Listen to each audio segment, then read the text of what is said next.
Bom dia, graça e paz. Hoje, sexta-feira, nós vamos refletir um pouco em tudo que a gente estudou.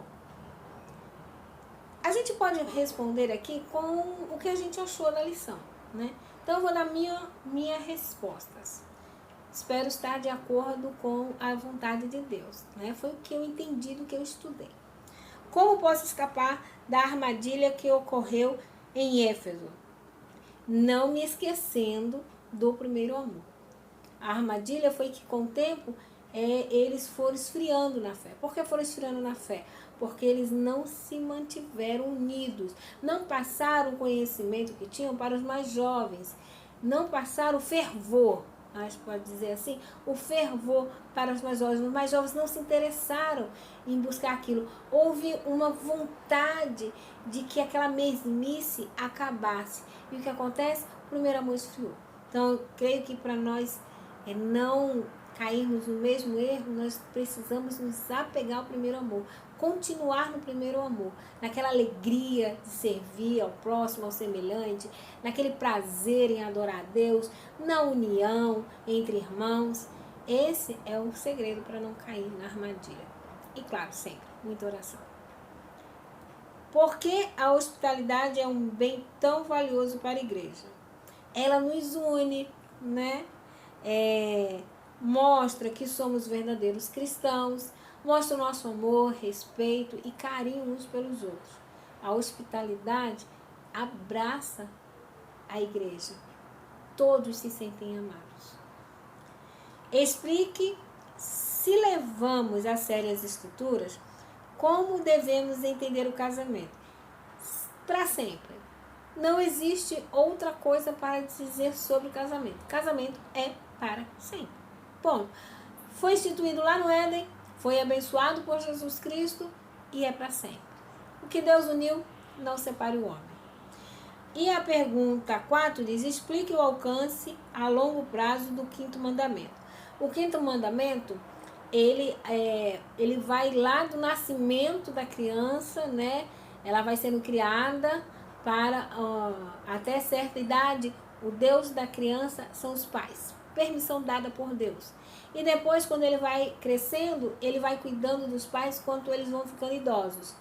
Os pais devem receber o carinho, o cuidado e a proteção dos filhos na idade já avançada. Os filhos cuidam dos pais por toda a vida deles. Por que é crucial valorizarem as duas naturezas de Cristo? Porque só um ser divino poderia nos redimir do pecado. E esse castigo do pecado só poderia ser pago pelo homem.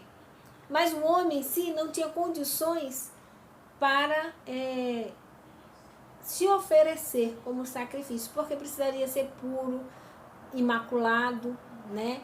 Sem nenhuma culpa, né? Todos os adjetivos de pureza deveria ter. Deveria ser um ser obediente à lei de Deus, mas deveria ser um homem. E aí o que acontece? Jesus Cristo, divino, encarna humano. Como humano, ele sofre toda a penalidade que deve cair sobre o humano.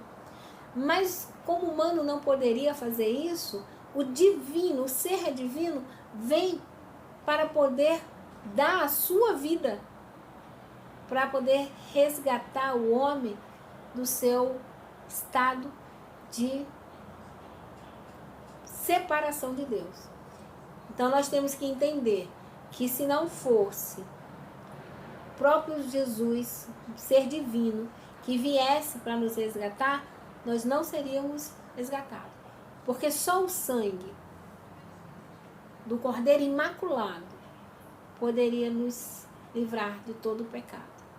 E ele precisava sentir tudo que o ser humano sente para poder justificar diante do Pai que ele foi suficiente, obediente e resgatou aqueles que também, como ele, forem 100% obedientes à sua vontade.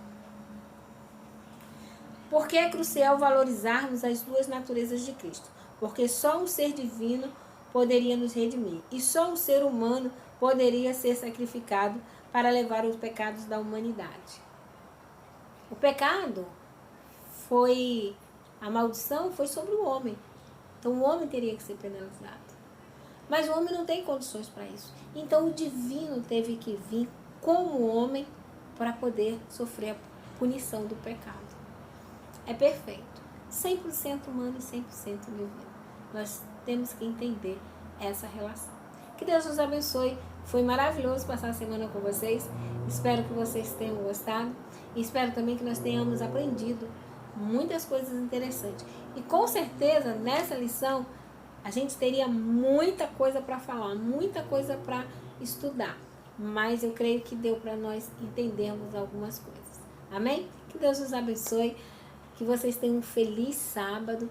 Não esqueçam de orar, de agradecer a Deus as maravilhas e as bênçãos que você recebeu durante a semana. Tá certo? Que Deus nos abençoe. Até a próxima.